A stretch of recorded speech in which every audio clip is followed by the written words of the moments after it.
ஒரு அமைதியான காட்டில் ஒரு இளம் முயல் வாழ்ந்து வந்தது. வாழ்க்கையில சீக்கிரம் வெற்றி பெற வேண்டும் என்று அது மனதுக்குள்ளே ரொம்ப ஆசை வைத்திருந்தது.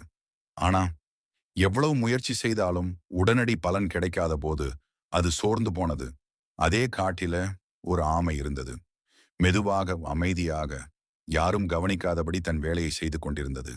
ஒரு சிறிய விதையை மண்ணில் விதைத்து, ஒவ்வொரு நாளும் பொறுமையோடு அதற்கு தண்ணீர் ஊற்றியது.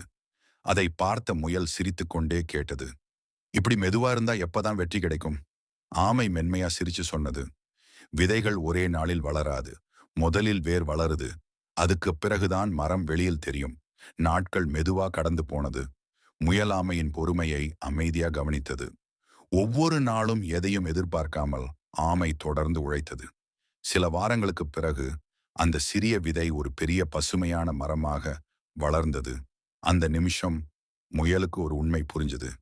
வெற்றி என்பது வேகமில்லை, தொடர்ச்சியும் பொறுமையும் தான். இந்த கதை சொல்லும் செய்தி